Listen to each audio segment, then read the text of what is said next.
Hi friends, welcome to Jay Mom's Kitchen. அனைவருக்கும் இனிய பொங்கல் நல்வாழ்த்துக்கள். Happy Pongal. Happy Pongal. Jai moms kitchen இனிய பொங்கல் நல்வாழ்த்துக்கள். Happy Pongal. Hi friends, welcome to Jai moms kitchen. நம்ம இன்றைக்கி பார்க்க போகிறது பொங்கல் vlog தான். அது வந்து பெருசாக நாங்கள் எங்கள் வீட்டில் செலிப்ரேட் பண்ணல. ஸோ அப்பா தான் பொங்கல் பண்ணாங்க. அப்பா வீட்டில் பண்ண வீடியோ தான் இதை நீங்கள் பார்க்குறது. ஸோ இன்றைக்கி நம்ம பார்க்க போகிறது பொங்கல் செலிப்ரேஷன் vlog தான் பார்க்க போகிறோம். ரொம்ப சிம்பிளாகவே இருக்குது. ப்ளஸ் இதோடைய கண்டினியூட்டியாக நான் வந்து மாட்டு பொங்கல் அன்னைக்கு நாங்கள் என்ன பண்ணோம் அதையும் காமிச்சிருக்கேன். எதுவும் வந்து நாங்கள் பெருசாக செலிப்ரேட் பண்ணலை. ஸோ அதனால் நாங்கள் என்ன பண்ணமோ அதை மட்டும் இந்த வீடியோவில் பார்க்கலாம். வாங்க வீடியோக்குள்ளே போகலாம்.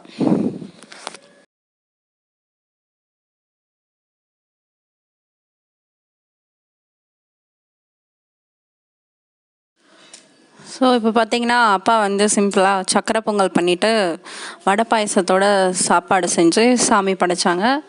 ஸோ அதுதான் அப்பா வீட்டு பொங்கல். இவ்வளோதான். இங்கே வந்து அண்ணா பார்த்திங்கன்னா பூஜை வேலையை ஸ்டார்ட் பண்ணிட்டாங்க. ஸோ இப்படி தான் பொங்கல் டே ஃபுல்லாக போச்சு. நாங்கள் வந்து பெருசாக பொங்கல் செலிப்ரேட் பண்ணலை. சம் பர்சனல் இஷ்யூஸ்னால அது பண்ண முடியல. ஸோ அப்பா வீட்டில் வந்து பொங்கல் பண்ணியிருந்தாங்க. இப்படி தான் பொங்கல் பூஜை. அதுக்கப்புறம் பூஜை பண்ணிகிட்ருக்காங்க. அந்த வீடியோ தான் நீங்கள் பார்த்துட்ருக்கீங்க. பார்த்திங்கன்னா பூஜை அறையில் கரும்பு வச்சுட்டு பொங்கல் பண்ணதை எடுத்துகிட்டு வந்து வச்சு சாமி படைச்சாங்க அப்பா. இவ்வளோதான் எங்களோட பொங்கல் செலிப்ரேஷன். ரொம்பவே சிம்பிளான பொங்கல் செலிப்ரேஷன் தான். லாஸ்ட் இயர் வந்து நாங்கள் ஊருக்கு போயிருந்தோம். எங்கள் மாமியார் வீட்டில் தான் பண்ணியிருந்தோம். ஆற்காடு தான் எங்கள் மாமியார் வீடு. ஸோ அங்கே தான் வந்து பொங்கல் செலிப்ரேட்ஸ் பண்ணியிருந்தோம். இதனுடைய ஃபோட்டோஸ் வந்து நான் இதனுடைய எண்டிங்கில் நான் வந்து உங்களுக்கு இன்க்ளூட் பண்ணுறேன். அந்த ஃபோட்டோஸும் பாருங்கள். உங்களுக்கு இந்த வீடியோ பிடிச்சிருந்தால் லைக் பண்ணுங்கள், ஷேர் பண்ணுங்கள், கமெண்ட் பண்ணுங்கள், மறக்காமல் சப்ஸ்கிரைப் பண்ணுங்கள். அப்புறம் நம்மளோட சப்ஸ்கிரைபர்ஸ் பார்த்திங்கன்னா 300 சப்ஸ்கிரைபர்ஸ் வந்திருக்காங்க. Thank you so much for the supporting. இதே மாதிரி நம்ம வீடியோஸ் எல்லாமே பாருங்கள். இதே மாதிரி சப்போர்ட் பண்ணிகிட்டே இருங்க. Thank you so much. நம்ம 1000 சப்ஸ்கிரைபர்ஸ் வந்தால் தான் என்னோடய சேனல் வந்து மானிட்டைஸ் ஆகும். அப்போ தான் நம்ம சேனல் வந்து அப்ரூவல் ஆகும். ஸோ அதனால் வீடியோஸ் பார்க்குறவங்க உங்களுக்கு வீடியோ பிடிச்சிருந்ததுன்னா இது வரைக்கும் நீங்கள் சப்ஸ்கிரைப் பண்ணலைன்னா சப்ஸ்கிரைப் பண்ணிக்கோங்க. ஆல்ரெடி சப்ஸ்கிரைப் பண்ணியிருக்கீங்கன்னா உங்கள் ஃப்ரெண்ட்ஸுக்கும் இந்த வீடியோஸை ஷேர் பண்ணுங்கள். Thank you friends. பாய்.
உங்களுக்கு இந்த வீடியோ பிடிச்சிருந்தா லைக் பண்ணுங்க, ஷேர் பண்ணுங்க, கமெண்ட் பண்ணுங்க, மறக்காம சப்ஸ்கிரைப் பண்ணுங்க. Thank you friends. Bye.